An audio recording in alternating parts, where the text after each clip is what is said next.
Hello दोस्तों, welcome back to our channel audio vibe. आज हम लेकर आए हैं एक ऐसी पावरफुल बुक समरी जो आपकी प्रोडक्टिविटी से ज्यादा आपके माइंडसेट और इनर पीस को बदल सकती है। बुक का नाम है द पावर ऑफ नाउ और इसके ऑथर हैं एकहर्ट टोले। अगर आपका माइंड लगातार कुछ सोचता रहता है, अगर आप बार बार अपने पास्ट की मिस्टेक्स को याद करते हैं, अगर फ्यूचर को लेकर एंग्जाइटी रहती है, अगर आप किसी आने वाली चीज के बारे में इतना सोचते हैं कि आज का दिन भी टेंशन में निकल जाता है, तो यह समरी आपके लिए है। क्योंकि इस बुक का सबसे बड़ा सवाल है, क्या हम सच में प्रेजेंट मोमेंट में जी रहे हैं या हमारी पूरी जिंदगी पास्ट की मेमोरीज और फ्यूचर की वरीज के बीच गुजर रही है। आज हम समझेंगे हमारा माइंड हमें इतना परेशान क्यों करता है, हम अपने थॉट से अलग कैसे हो सकते हैं, पास्ट और फ्यूचर के ट्रैप से बाहर कैसे निकल सकते हैं, और सबसे important the power of now आखिर है क्या।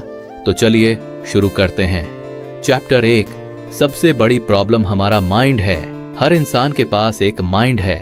माइंड हमें सोचने में मदद करता है, प्लानिंग करने में मदद करता है, प्रॉब्लम सॉल्व करने में मदद करता है, लेकिन यही माइंड हमारी सबसे बड़ी प्रॉब्लम भी बन सकता है। कैसे? जब हम अपने थॉट्स को कंट्रोल करने के बजाय अपने थॉट्स से कंट्रोल होने लगते हैं। मान लीजिए आपके माइंड में एक थॉट आया, मैं सक्सेसफुल नहीं हो पाऊंगा। अब एक इंसान इस थॉट को सिर्फ ऑब्जर्व करेगा, लेकिन दूसरा इंसान इसे सच मान लेगा। और फिर उसके बाद एक थॉट आएगा, फिर दूसरा, फिर तीसरा, और कुछ ही मिनटों में एक छोटी सी चिंता एक बड़ी प्रॉब्लम बन जाएगी। यही माइंड की सबसे बड़ी ट्रिक है। एक थॉट दूसरे थॉट को जन्म देता है और फिर हम थॉट्स की एक पूरी कहानी बना लेते हैं। लेकिन सवाल है, क्या हर थॉट सच होता है? नहीं, क्योंकि थॉट सिर्फ थॉट है, आपकी पूरी रियलिटी नहीं। चैप्टर 2, आप अपने थॉट्स नहीं हैं। अब एक बहुत इंटरेस्टिंग बात समझिए, अगर आप अपने थॉट्स को ऑब्जर्व कर सकते हैं तो इसका मतलब है आप थॉट से अलग हैं। सोचिए, अगर आप कहते हैं मुझे एक थॉट आ रहा है, तो आप यह नहीं कह रहे मैं ही यह थॉट हूं, आप कह रहे हैं मेरे माइंड में यह थॉट आया है। यह छोटा सा डिफरेंस बहुत पावरफुल है, क्योंकि जब आप थॉट को ऑब्जर्व करना शुरू करते हैं तो थॉट की पावर कम होने लगती है। मान लीजिए आपके माइंड में आया मैं फेल हो जाऊंगा। इसके साथ बहने के बजाय बस उसे नोटिस कीजिए, मेरे माइंड में फेलियर का थॉट आया है। बस आपने थॉट को देखा, लेकिन उसे अपनी आइडेंटिटी नहीं बनाया। यही अवेयरनेस की शुरुआत है। चैप्टर 3, पास्ट का ट्रैप। अब बात करते हैं पास्ट की। पास्ट में मेमोरीज होती हैं, एक्सपीरियंसेस होते हैं, मिस्टेक्स होती हैं, सक्सेस होती है, रिलेशनशिप्स होती हैं, लेकिन एक चीज याद रखिए, पास्ट हो चुका है। आप उससे सीख सकते हैं, लेकिन उसे दोबारा जी नहीं सकते। फिर भी हमारा माइंड बार बार पास्ट में वापस जाता है। मैंने ऐसा क्यों किया? उसने मेरे साथ ऐसा क्यों किया? काश मैंने उस समय दूसरा डिसीजन लिया होता, अगर मैंने वह अपॉर्चुनिटी नहीं छोड़ी होती। और धीरे धीरे हम पास्ट की एक ऐसी कहानी में फंस जाते हैं जो अब बदल ही नहीं सकती। पास्ट से लेसन लेना यूजफुल है, लेकिन पास्ट में रहना आपको प्रेजेंट से दूर कर देता है। इसलिए पास्ट को टीचर बनाइए, होम मत बनाइए। चैप्टर 4, फ्यूचर की चिंता। अब पास्ट से निकलकर हम फ्यूचर में चले जाते हैं। कल क्या होगा? अगर मैं फेल हो गया तो? अगर पैसे नहीं मिले तो? अगर मेरा प्लान काम नहीं किया तो? अगर सब कुछ खराब हो गया तो? फ्यूचर की प्लानिंग जरूरी है, लेकिन फ्यूचर के बारे में लगातार चिंता करना आपकी प्रेजेंट एनर्जी खत्म कर देता है, क्योंकि फ्यूचर अभी आया ही नहीं है। आप जिस चीज से डर रहे हैं, हो सकता है वह कभी हो ही नहीं, फिर भी माइंड उसे अभी एक्सपीरियंस करने लगता है। यही एंग्जाइटी का एक बड़ा कारण है। इसलिए खुद से पूछिए, इस मोमेंट में वास्तव में प्रॉब्लम क्या है? कई बार आपको पता चलेगा कि प्रॉब्लम अभी है ही नहीं, प्रॉब्लम सिर्फ आपके माइंड में चल रही है।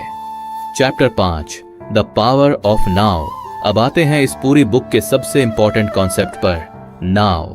नाउ का मतलब है यह मोमेंट, यह ब्रेथ, यह जगह, यह एक्सपीरियंस, यह वही मोमेंट है जहां आपकी पूरी जिंदगी एक्चुअली हो रही है। पास्ट मेमोरी है, फ्यूचर इमेजिनेशन है, लेकिन लाइफ हमेशा प्रेजेंट में एक्सपीरियंस होती है।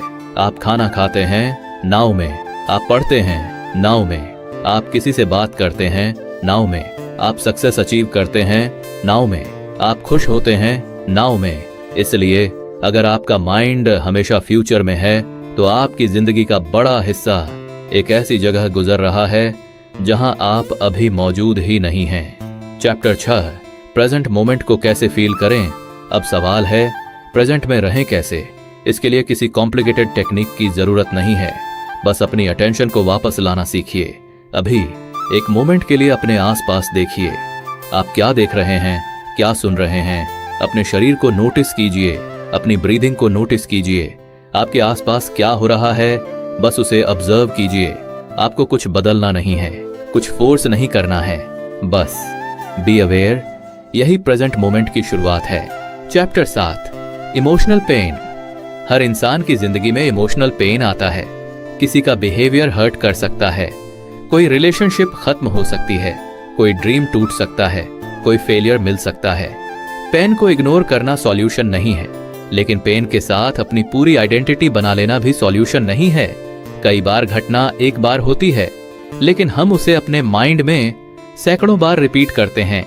यही मेंटल सफरिंग को बढ़ा देता है। एक घटना हुई, फिर हमने उसके बारे में सोचा, फिर उस थॉट पर दूसरा थॉट आया, फिर हमने पूरी स्टोरी बना ली और अंत में हम उसी स्टोरी से दुखी होने लगे। इसलिए पेन को नोटिस कीजिए, लेकिन उसके ऊपर अननेसेसरी कहानी मत बनाइए। चैप्टर 8, एक्सेप्टेंस का मतलब हार मानना नहीं। एक्सेप्टेंस को लोग अक्सर गलत समझते हैं। एक्सेप्टेंस का मतलब यह नहीं है कि आप गलत चीज को सही मान लें या अपनी प्रॉब्लम्स को सॉल्व करना बंद कर दें। एक्सेप्टेंस का मतलब है पहले रियलिटी को वैसे देखना जैसी वह इस मोमेंट में है। मान लीजिए आपका एग्जाम खराब हो गया। 2 ऑप्शंस हैं। पहला, मेरे साथ ही ऐसा क्यों होता है, मैं इतना अनलकी क्यों हूं, सब खत्म हो गया। दूसरा, एग्जाम खराब हुआ है, अब मुझे अपनी मिस्टेक्स समझनी है और अगली बार बेहतर प्रिपरेशन करनी है। दूसरा अप्रोच प्रेजेंट में है और प्रेजेंट में ही एक्शन पॉसिबल है। चैप्टर 9, ईगो क्या है। अब बात करते हैं ईगो की। हम अपने बारे में एक इमेज बना लेते हैं। मैं इंटेलिजेंट हूं, मैं सक्सेसफुल हूं, मैं सबसे अच्छा हूं, मैं हमेशा सही हूं। और जब कोई हमारी इस इमेज को चैलेंज करता है तो हमें गुस्सा आता है। क्यों? क्योंकि हमें लगता है कि हमारी आइडेंटिटी पर अटैक हुआ है। ईगो को हमेशा प्रूव करना होता है कि मैं सही हूं। लेकिन हर आर्ग्यूमेंट जीतना जरूरी नहीं है, हर क्रिटिसिज्म का जवाब देना जरूरी नहीं है, हर सिचुएशन में खुद को प्रूव करना जरूरी नहीं है। कई बार पीस बीइंग राइट से ज्यादा वैल्यूएबल होती है। चैप्टर 10, कंपैरिजन का ट्रैप। आज के टाइम में कंपैरिजन बहुत आसान हो गया है। सोशल मीडिया खोलिए, कोई नया फोन खरीद रहा है, कोई ट्रैवल कर रहा है, कोई बिजनेस शुरू कर रहा है, कोई करोड़ों कमा रहा है, कोई अपनी सक्सेस दिखा रहा है, और फिर माइंड कहता है मैं कहां हूं। लेकिन प्रॉब्लम यह है, आप दूसरे इंसान की पूरी जिंदगी नहीं देख रहे, आप सिर्फ उसका सिलेक्टेड मोमेंट देख रहे हैं। इसलिए कंपैरिजन आपको प्रेजेंट से दूर कर सकता है। आपकी जर्नी आपकी है, दूसरे की जर्नी उसकी है। फोकस इस पर होना चाहिए, क्या मैं अपने जीवन को कॉन्शियसली जी रहा हूं।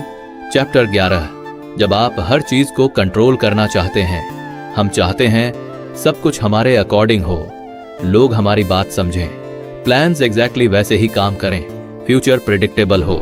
लेकिन लाइफ हमेशा प्रेडिक्टेबल नहीं होती। कुछ चीजें आपके कंट्रोल में हैं, कुछ नहीं है। आपका एक्शन, आपकी अटेंशन, आपका रिस्पॉन्स, इन पर आपका इन्फ्लुएंस है। लेकिन दूसरे इंसान का बिहेवियर, हर सिचुएशन और पूरा फ्यूचर आप कंट्रोल नहीं कर सकते। इसलिए जो आपके कंट्रोल में है उस पर एनर्जी लगाइए, और जो कंट्रोल में नहीं है उसके साथ अननेसेसरी मेंटल फाइट मत कीजिए। चैप्टर 12, थिंकिंग और ओवर थिंकिंग में डिफरेंस। थिंकिंग यूजफुल है। अगर आपको कोई प्रॉब्लम सॉल्व करनी है तो सोचिए, अगर प्लान बनाना है तो सोचिए, अगर कोई डिसीजन लेना है तो सोचिए। लेकिन जब वही थॉट बार बार घूमता रहे और कोई सॉल्यूशन ना निकले तो वह ओवरथिंकिंग बन जाता है। एक ही सवाल बार बार, एक ही मेमोरी बार बार, एक ही फियर बार बार। इस सिचुएशन में खुद से पूछिए, क्या मैं प्रॉब्लम सॉल्व कर रहा हूं या सिर्फ उसके बारे में सोच रहा हूं। अगर सॉल्यूशन नहीं निकल रहा तो अटेंशन को वापस प्रेजेंट में लाना सीखिए। चैप्टर 13, साइलेंस की पावर। हमारी जिंदगी में नॉइज बहुत ज्यादा है। Mobile notifications, social media, messages, videos, news, लगातार थॉट्स। लेकिन जब माइंड थोड़ा शांत होता है तभी हम खुद को क्लियरली नोटिस कर पाते हैं इसलिए कभी कभी कुछ मिनट्स बिना किसी डिस्ट्रैक्शन के बैठिए, मोबाइल साइड में रखिए। कुछ सुनने की जरूरत नहीं, कुछ देखने की जरूरत नहीं, बस अपने आसपास की साइलेंस को नोटिस कीजिए। शुरुआत में माइंड अनकंफर्टेबल होगा, वह कुछ ना कुछ सोचने की कोशिश करेगा, लेकिन धीरे धीरे आप समझने लगेंगे कि साइलेंस बोरिंग नहीं है, साइलेंस में अवेयरनेस है। चैप्टर 14, लाइफ को फ्यूचर के लिए पोस्टपोन मत करो। बहुत लोग कहते हैं जब मैं सक्सेसफुल हो जाऊंगा तब मैं खुश रहूंगा, जब मेरे पास ज्यादा पैसे होंगे तब मैं एंजॉय करूंगा, जब मेरा गोल अचीव होगा तब मैं रिलैक्स करूंगा। लेकिन गोल अचीव होने के बाद माइंड अगला गोल बना लेता है और फिर एक नया फ्यूचर, एक नया टारगेट, एक नई चिंता। इसका मतलब यह नहीं कि गोल्स छोड़ दें, गोल्स रखिए, ड्रीम्स रखिए, ग्रोथ कीजिए, लेकिन अपनी पूरी जिंदगी को फ्यूचर के लिए पोस्टपोन मत कीजिए। गोल फ्यूचर में हो सकता है, लेकिन जर्नी नाउ में होगी। चैप्टर 15, काम करते समय सिर्फ काम कीजिए। मान लीजिए आप पढ़ाई कर रहे हैं लेकिन आपका माइंड इंस्टाग्राम पर है, आप वीडियो एडिट कर रहे हैं लेकिन माइंड किसी और प्रॉब्लम में है, आप किसी इंसान से बात कर रहे हैं लेकिन आपका ध्यान मोबाइल पर है। फिर आप कहते हैं मेरा फोकस कमजोर है, लेकिन शायद प्रॉब्लम फोकस की नहीं, प्रेजेंस की है। एक सिंपल रूल अपनाइए, जो कर रहे हैं उसी मोमेंट में पूरी तरह मौजूद रहने की कोशिश कीजिए। रीडिंग तो रीडिंग, स्टडी तो स्टडी, एडिटिंग तो एडिटिंग, कॉन्वर्सेशन तो कॉन्वर्सेशन। इसे कहते हैं बीइंग प्रेजेंट। चैप्टर 16, प्रॉब्लम्स के बीच पीस कैसे रखें। लाइफ में प्रॉब्लम्स खत्म नहीं होंगी, एक प्रॉब्लम सॉल्व होगी, दूसरी आ सकती है, लेकिन आपकी इनर स्टेट हर प्रॉब्लम के साथ पूरी तरह टूटना जरूरी नहीं है। जब कोई प्रॉब्लम आए पहले उसे ऑब्जर्व कीजिए, फिर पूछिए इस सिचुएशन में मेरा अगला सही एक्शन क्या है। बस पूरी जिंदगी का आंसर एक साथ खोजने की जरूरत नहीं, कई बार आपको सिर्फ अगला कदम पता होना चाहिए और फिर वही कदम उठाना चाहिए। चैप्टर 17, हैप्पीनेस कहां से आती है। हम हैप्पीनेस को बाहर खोजते हैं, new phone, money, success, relationship, followers, achievement. लेकिन अगर आपकी हैप्पीनेस पूरी तरह एक्सटर्नल चीजों पर डिपेंड करती है तो आपकी पीस भी एक्सटर्नल चीजों के साथ बदलती रहेगी। आज रिजल्ट अच्छा तो खुश, कल रिजल्ट खराब तो सैड। आज प्रेज मिला तो खुश, कल क्रिटिसिज्म मिला तो upset. The power of now हमें यह समझने की तरफ ले जाती है कि इनर पीस को सिर्फ एक्सटर्नल सर्कमस्टांसेस पर डिपेंड नहीं करना चाहिए। आप बाहर की दुनिया को पूरी तरह कंट्रोल नहीं कर सकते, लेकिन अपनी अवेयरनेस और रिस्पॉन्स पर काम कर सकते हैं। Chapter 18, your life is happening now. अब पूरी बुक की जर्नी को एक बार पीछे से देखिए।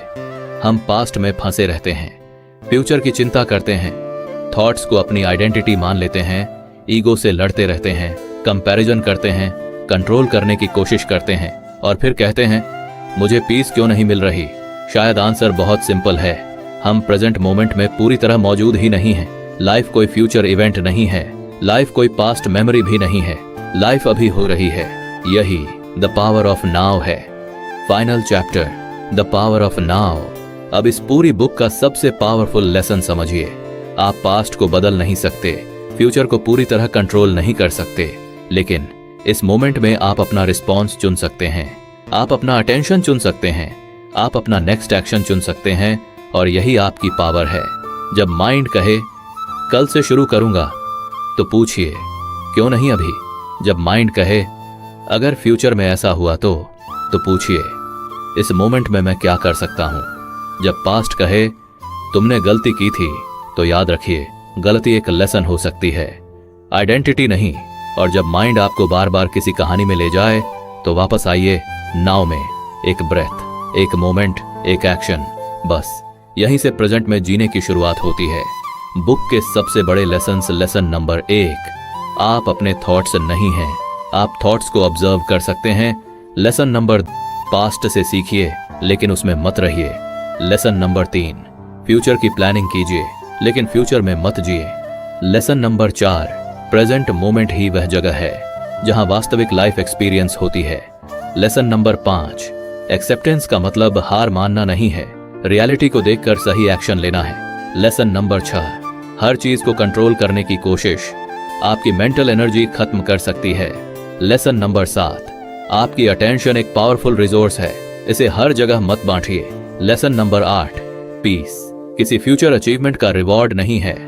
आप प्रेजेंट में अवेयरनेस डेवलप करके अभी से इनर पीस की तरफ बढ़ सकते हैं। आउटरो तो दोस्तों, द पावर ऑफ नाउ हमें यह नहीं सिखाती कि आप अपने गोल्स छोड़ दें, यह नहीं कहती कि फ्यूचर के बारे में सोचना बंद कर दें। यह सिर्फ एक पावरफुल डिफरेंस समझाती है। फ्यूचर के लिए काम करो, लेकिन फ्यूचर में मत जियो। पास्ट से सीखो, लेकिन पास्ट में मत रहो। और सबसे इंपॉर्टेंट, जो मोमेंट आपके पास अभी है उसे पूरी तरह जीना सीखो, क्योंकि कल जब आएगा तो वह भी आज बनकर ही आएगा। इसलिए अपनी जिंदगी को एक दिन के लिए पोस्टपोन मत करो। Start now. अगर आपको यह बुक समरी हेल्पफुल लगी हो तो वीडियो को लाइक करें, अपने दोस्तों के साथ शेयर करें और ऑडियो वाइब को सब्सक्राइब जरूर करें। ऐसी ही पावरफुल बुक्स की हिंदी समरीज के लिए जुड़े रहिए ऑडियो वाइब के साथ। और याद रखिए, past is a lesson, future is a possibility, but life is now. No more overthinking, no more postponing, be present, start now.